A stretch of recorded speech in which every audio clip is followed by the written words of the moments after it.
Thank you to our audience. I received several comments throughout the documentary, and thank you to Isaac, who's managing the technology today. I'm really delighted and thankful to Major Ba, who is willing to give us her time today. She's a community advocate for the Karen community, and we'd like to welcome her to the camera. And Major, before we get into any questions, do you have any message about the documentary to tell us about, your relationship to this experience that you'd like to share to get started? Well, first, I just want to say thank you for taking the time to, celebrate the Asian community. And, when we think about Asian, it's so broad, not just like Korean or like, Chinese, but like there's so many other ethnicity within Asia. And so I appreciate you coming out to like invite me to come speak at this event. And also, I think I would just wait for the questions and then go from there. But a little bit about myself is I came to States in 2011. So I literally went through what that guy in the video went through, came as a refugee. But I grew up I was born in a camp, and unlike him, I think he was born in the Karen state. And so that's a little bit of the differences there. But I can relate to most of the stuff that he talked about, as a refugee. But so, yeah, I'm gonna open up to the questions and then go from there. Okay, so everybody, if you can be sending your questions to moderator Barbara Velasquez, I'll be sharing them. I would like Major to start with a conversation that she had with us as we prepared for this session, and it has to do with the pronunciation of names and such. That might be a good way to get started. And we will notice that the documentary narrator did not pronounce the name correctly either. Yes. So yeah, that really, it bothers me, but like, at some point we just have to like try to correct each other. So the guy from the documentary, he said Karen. It's not Karen, it's Karen. So like it's Kuhren,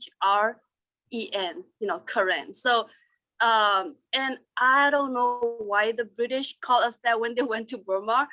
And so I'm just like, okay, whatever, because in our language we call ourselves Ganyo, which translates to Karen, but not Karen, because like now many young people came up to me and said, yeah, we were all made fun of because of when we introduce ourselves. And then I was like, just fix them, you don't have to like be making fun of. So I just want to bring that awareness to the community. It's not Karen, it's Karen. Okay, thank you so much. That's our first lesson for today, and we can all practice that, right? So the documentary is not new. It was created some years ago, but would you say that it fairly accurately represents what Karen refugees have experienced? Yes, so I think it's been a decade, maybe. So I think he talked about the NCA, which is the National Ceasefire Agreement. And now, if you guys follow the news in Burma, none of that is like true. Like the military coup just, the military just took over on February 1st this year. So everything is just like, not good. And especially the people from the urban area, not urban, what is it? The countryside, they do suffer a lot more because, there's no news presented there, no what is it, CNN go there, BBC, they don't go there because they are very in danger, like very far away from the city. But also in the city, there's protests going on every day. And right now we have over 700 people already lost their lives due to the violence. And even in the current states, more than 40,000 people became internal displaced persons. But they are not really welcome in Thai side because of all this. I don't know. They have so many reasons. They were like, oh, because of COVID. But then like they are running away. Try to save their life, but like they are not welcome in the other side of the country. So they are just stuck right on Salween River, on the back of the river, and then just live without homes. And so it's really hard out there right now. Thank you. That was a really quick way of bringing us up to speed. And when people are looking at the news, they would not hear the word Burma anymore, would they? No, I think that's another way of the country try to erase the history, because Burma, it's been what, like they've been Burmanizing the whole country, like nationalizing all the ethnicity in the country since 100 years ago. And now they try to like, oh yeah, we're gonna come together, build a unity, a Burma union, but we're gonna call it Myanmar because we want to be more inclusive. But like, okay, are you really, try to be inclusive, or are you just try to erase your identity? So me as a ethnic minority, that's how I think, that is just some type of them try to erase the history. But either way, whether they call it Myanmar or Burma, none of this minority will forget what they have done to them. Thank you. Can you tell us something about the Karen community in Omaha? Yeah. So we have, I don't know the exact number, but like in US in general, Omaha has, I mean, Nebraska has the biggest second number of current population in the States. So the biggest number is in Minnesota. And in Nebraska, we have the second biggest number. So that tells you a lot about, the Omaha community. We have a bunch of current people here. Many just, parents work at the meatpacking plant, and, kids go to OPS, and now a lot at Metro and some at UNO. So I don't know in terms of, well, I can talk about the lifestyle a little bit too, I guess. So if you guys notice, from the video, like the lifestyle was very different, right? Like you literally live in the camp, surrounded by wire fence. You didn't really know what going on outside of a camp, but then you didn't have to pay bills, so like you don't really have to worry about going to work, right? But here we have, the structure here, the life structure is like, okay, we as American, we value work, right? We really value education, we value work. And so, a lot of current population or current community are trying to adapt to that. And many times, I think some of them, do a really good job at adapting and adjusting to the lifestyle, but not all of them, right? So if we think about, let's just talk about the hierarchy need, like if you remember I don't remember what it's called, but I learned it from the sociology class. The current people are right at the bottom because like we have to worry about the food and, like the safety and the shelter, right? So many times it's just like, okay, we have to worry about, going to work. So mom and dad will always have to go to work. So like, we don't really worry about like reserving our culture and language and stuff like that, I think that's going to come later. But like right now, it just try to survive here in the country. Thank you so much. Can you give us just the background on what was your experience when you got here? How old were you? Where did your education lead you, and what are you doing now? Yeah. So when I came here, we were assigned to live in Las Vegas. So that was a really totally different, like a place compared to Omaha. It's like literally a desert. So when I went there, I was like, oh, okay, this is a desert, but all right. Most of the trees are really shorter than I am, because like, back in Thailand, there's so many trees.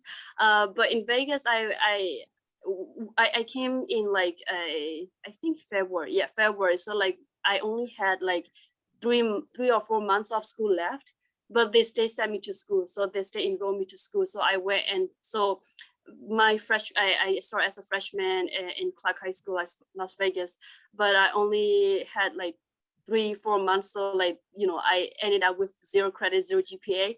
That really crushed me. I'm like, okay, I need to do better, but that wasn't my fault, you know. That was like, I just got here and now I have to take all this PSAT, ACT, I don't know what the heck going on.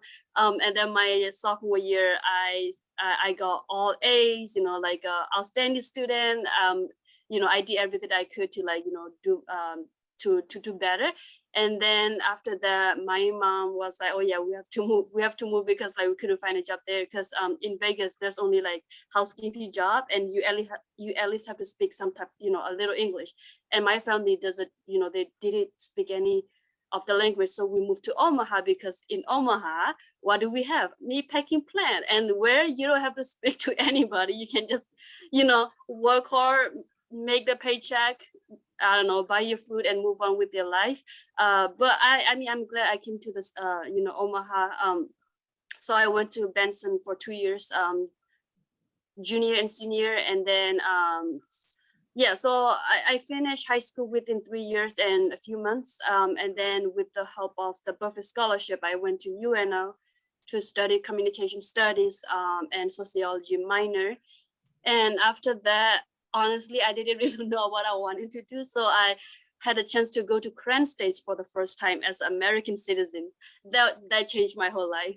So I went and I was like, okay, that was when, you know, the country was heading towards some type of, you know, a good change. Like, you know, they had the legit government for the first time, NLD party.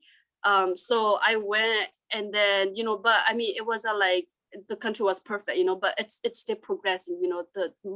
Many students, you know, some of them get to go to school, but like I still, you know, see a lot of students who are like not at school because mom and dad couldn't afford it. And then I don't know, there's so many you know, poverty going on still. So when I came back, I signed up to serve with AmeriCorps, because, you know, I really wanted to learn about, you know, I don't know, what are some of the needs that I can be a part of, especially in Omaha. So I served in College Possible for a year, and and there I learned a lot about, you know, like, okay, why is education important, and then why do we have to like really help the marginalized community, right? What are some of the barriers that they have to go through? And so from there, I just like, you know, try to make friends and then try to build networking. And then I got a job at UNO, and so here I am, just trying to do what I can do, you know, for my community. I don't really consider myself like a advocate, but I think I am you know, like an official advocate for the Korean community. But Thank you so much. Really appreciate that. So we have a lot of audience members wondering, what can we do? What is it that the Korean community in Omaha wants or needs? mhm. What would your suggestions be? Yeah, that's a great question. Thank you for that. So I think the first question that we have to think about, yeah, like you said, you know, what are the need? And I think before we go to what are the need, we have to really understand the people we are serving. So a little bit about the Korean community is like, we are very reserved. You know, we don't go out and then take initiative to, you know, when we needed help.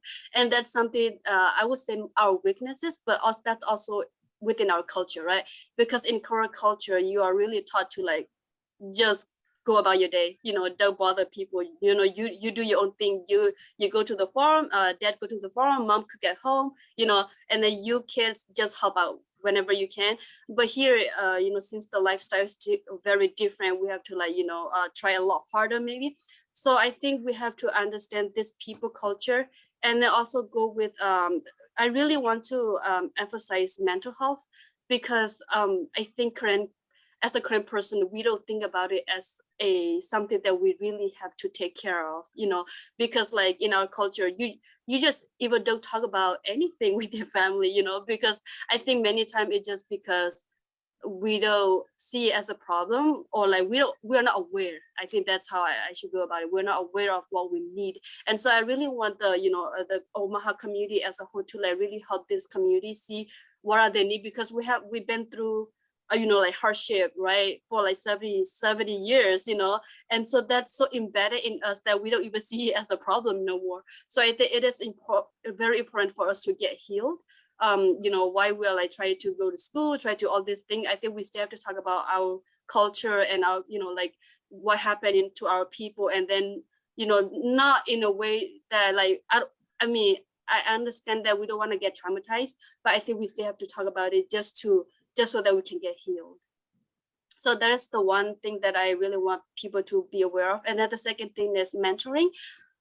So like, maybe you might see a lot of current, students go to Metro and then they just want to become a nurse, right? Many of them, they're like, yeah, I want to become a nurse, but like, because that was really needed back in the, our own country. We have seen a lot of people die from, diarrhea or like fever and all type of, from the landmine and stuff like this. But I really want them to know that there's so much more than that. We can do a lot more, because think about the needs. We have a current advocate? No, we don't. Do we have like a social worker that totally really doing the stuff for the current community? Do we have a nonprofit for the current community? No, we don't. So like, I want the current young people to know, to realize the needs and then go beyond nursing, because nursing is great, they make great money, but that's because maybe, okay, why do you want to become a nurse? Is it because mom and dad told you to? Because like, if you keep failing biology 3 times, then I don't know, like you might have to like think about like plan A, plan B. So that is something I really encourage, my youngsters to like, to have a critical thinking and to literally, like think more, not just do things because you were told. And what are the next one? Yeah, just, understand us, mentor us, and then, yeah, that's the only 2 things that I can think of right now. And I think that is very important for the community. Thank you. That I really like the way that you dove into topics that people might not quickly think about when they think of refugees. Typically, especially after watching the documentary, you might think, oh, we need to be giving supplies. I'm guessing that if we have a group that wants to support refugees, they might want to contact the refugee agencies in town and ask what they need. Do you think that might be a good idea? Yeah, I think you can support like locally, like the Refugee Empowerment Center or like Korean Society of Nebraska. We have an office here, here in Omaha. Yeah, it's a branch. So like Omaha chapter, we have Omaha chapter, and then Lincoln chapter, and then Madison chapter. So you can reach out to them or reach out to me, for any type of help. Okay, thank you. Now, I suspect that because the British created the documentary, that's perhaps the focus of going to Canada as a refugee rather than coming here. And I don't know if you can answer this question, Major, but we've got some people wanting to know if Canada is the only place that takes refugees. And we know that's not true because you're here and students are. Do you have any sense of whether Canada was the first, or whether, what the percentages might be? Based on what I know, Canada was kind of the first, because I remember like us trying to apply for, like for resettlement, and then Canada was like very the first, but it was a very hard process. Even the US was a really hard process, but Canada was a lot harder. You have to literally write, your whole application in English, and where can you find a translator back in the camp, right? So so Canada was one of the first, but then back in 2007, US was kind of like gradually welcoming refugees. So from 2007 to like a few years ago, we had a peak of population that come into the States, but we also have like a Nordic country, like Sweden, Norway, Switzerland, New Zealand, UK is not a lot, but like what I based on what I know, Switzerland and Netherlands was also they also take a lot of refugees. Okay, thank you. The backpack medics, how are they able to get in with no problems? And how do they get their supplies they need to treat people? I definitely believe it's with the help of like an organization, the non-governmental or organization at the border. So we have this clinic started by a Korean person at the border that took all kind of like ill people, and then they really work with like a overseas organization. So if you notice, we have like a missionary that went. I don't think they show it here, but like yeah, we do have like a medical students or like a missionary and other people who try to go into the country and just help. And it wasn't really safe at all. But somehow they made it through. I don't know how, but yeah. Does that answer the question? I'm sorry, I just don't know, but I do know that they have an organization. It's an excellent question, but of course, not everybody's going to know the answers to that. And maybe some of the details are even kept private so that they're protected, right? Because right. Yeah. So, but yeah, their job was really interesting. Did you see backpack medics when you were in the camps? No. Okay. Yeah. All right. And in general, we have people just wanting to know is what's the procedure to become a refugee? You did talk about that a little bit, but could you tell more? How long does it take to go from I want to qualify as a refugee to that departure? Yeah, I may not have the best answer because I was born a refugee, so I was like automatically qualified because I was born in a camp. So like I think in terms of like if someone born in like a current states, they have to prove that they are internal displaced persons. So like they can go back to their home country. It's not safe, and they need a place. They need some type of safety and security. And back in the day, like Thailand did a really good job taking people in.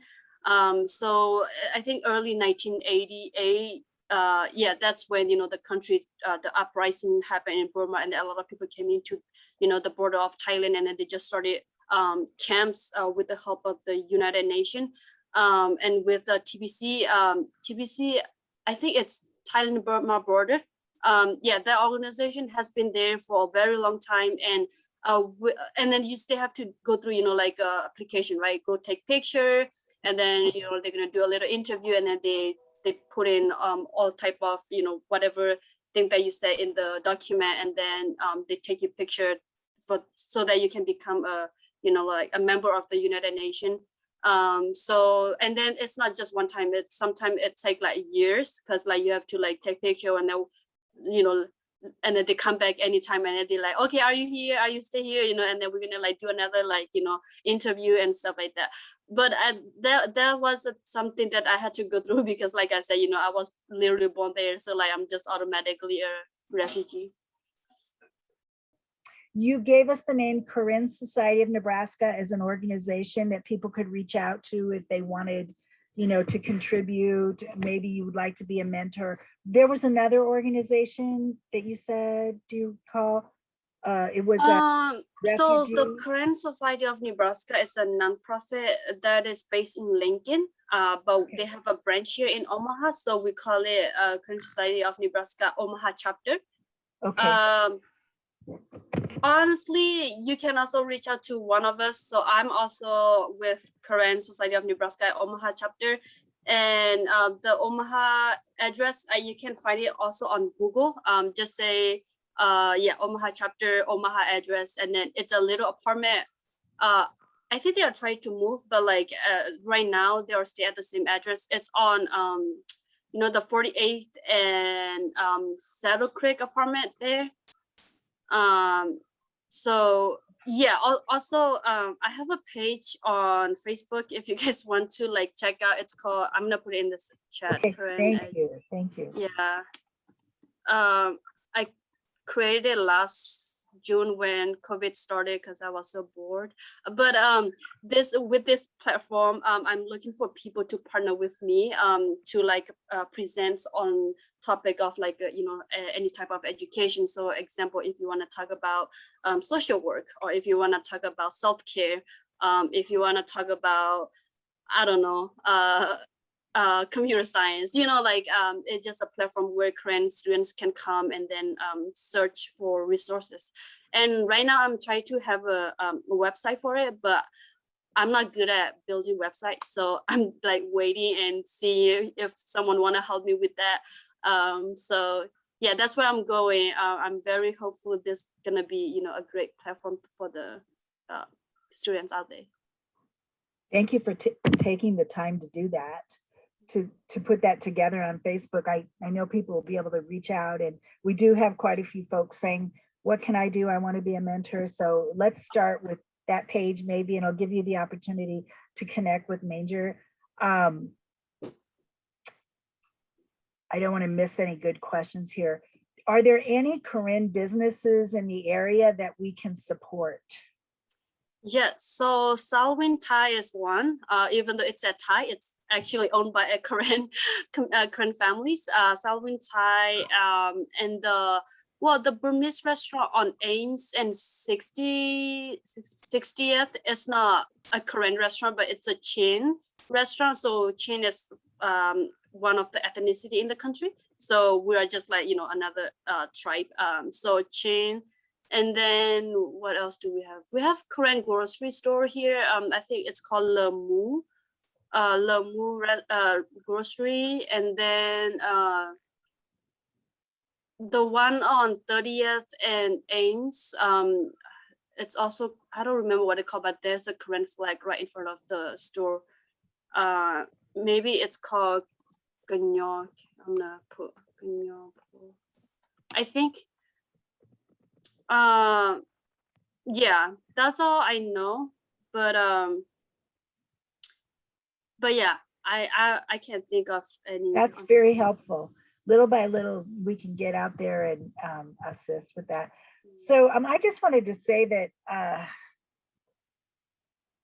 some people are familiar with the current story. For some people, the whole refugee process might be like the first time they've ever even thought of this. So we want to thank you in general for being so generous with your time to come and share. I do think our audience members can make a difference, and you're helping us to share the story, and we're just very, very thankful for that. In my mind, I can't forget the father who stays behind and his family is leaving. Do you know of a lot of stories like that? And I mean, that just seems like it would be really difficult to leave a family member behind. Yeah, so it's okay. So here's another reality. So sometimes, like in the camp, and they, like, okay, so example, I'm an older kid, and then, like, since, we don't have enough food in the camp, I'm trying to get out of the camp, right? So I'm gonna go to the city to look for a job illegally. And then sometimes when like when they come to, like do registration, like, okay, we're gonna like count the number, of the household so that you guys are, a legit member. And sometimes some of the family missed it because they're outside of the camp working. And so that become a problem. So like now mom and they're gonna go to the Western country, and then now you're gonna have to stay alone. So that's happened a lot actually. It's not with my family, but with my family, I actually lost my father before we came here. He passed away. It's not like I lost him somewhere. Yeah, so with the process of, like, I think I share with the people when I talk at UNO, but it's because of, the medical process, and, because it was so long, and it's so, I don't know, it's so annoying. He literally had to go to the what is it, like a CD almost every month to, do medical check because blah, blah, blah. And then later when he passed away, the doctor was like, oh, oops, wrong medication. So we literally get treated very not like as we are, equal to the Thai citizens, right? Because we are, like a refugees. So it was really hard, but I think it's also very, not just with my family, it happened with my best friend's family. Her mom also passed away just like that. So it's been a very hard process. That's why I think many times, when we come here, we have trust issue with the medical society. And that's not just it's come out of the blue. It's because we were treated very bad, in our host country. So that's just a little bit about the background. Okay, thank you. So we're running out of time, but Major, do you have anything that you'd like to say in closing before we do our final thank you? Yeah, I just want to say thank you so much. I have a great time, speaking. I just love to speak to everybody, and please reach out to me. If you want to support, become a mentor. It doesn't have to be formally. It can be like, just come and talk to us on the, social media platform. And also, a little bit, like I said, the current students, they do need help, even though they don't look like they do, because they are not really, like out there, not very verbal or not very take initiative. But I just want you to know that they do need help. Please, help them. And thank you so much for everything that you do. And I really hope, we become a part of the American journey as a society, and really, thankful to be here. Okay, well, thank you so much. I know for one, we can definitely at Metro have you be a liaison for our Korean students who are graduating and wanting to move on to the 4-year, right? Mm-hmm. Yes, definitely. So thank you very much. Thank you to the audience who's been amazing. Lots of great questions.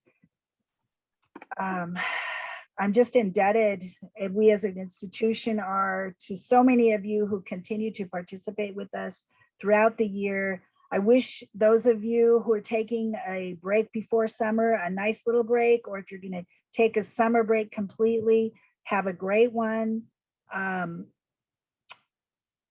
And don't forget that we would like your feedback. So if that's not up yet, Isaac, there we go. There's the slide with mccneb.edu/IIEEVAL for your evaluation. It was also in the chat. If you know how to reach me and you need to find that address, I'm happy to get it to you. Finally, I do not have a slide for this, but I want to call special attention to a spoken word competition that our office is sponsoring in honor of Juneteenth. Juneteenth is the recognition of the end of slavery in the United States, and the date recognized is June 19th. You can go out and Google, or you can look at our website, mccneb.edu/Juneteenth. That's JUNETEENTH, to find some resources that you could look at. MCC students who took at least one credit class during spring quarter are eligible to enter the spoken word competition. Basically, we're asking you to pull out your cell phone or use any other manner to videotape yourself, to do 3-minute long talk and answer one of these questions. Number one, how can you contribute to your community's understanding of Juneteenth? Or should Juneteenth become a national holiday? So how many times we do videos? Just pull out that video, create your talk. We're looking for 3 minutes approximately, so it's short. Submit the video by June 3rd and look at that website to get all the details. But the most important part maybe are the prizes. First place, $200, second place, $100, third place, $75. Again, mccneb.edu/Juneteenth is your resource, and you can contact me about that. All right. So thank you, Major. You were just the greatest speaker. I'm also very thankful to the University of Nebraska, Omaha, who featured you in a talk, and that's how I found you. So it's really super to get out there and look for all the wonderful Zooms, because you never know what gems are there. And I think our audience will agree that you've been able to explain to us things that probably we've never heard before. So our lives are changed. Big clap for you. Thank you. Have a nice afternoon and a great end of the spring quarter at Metro. Bye.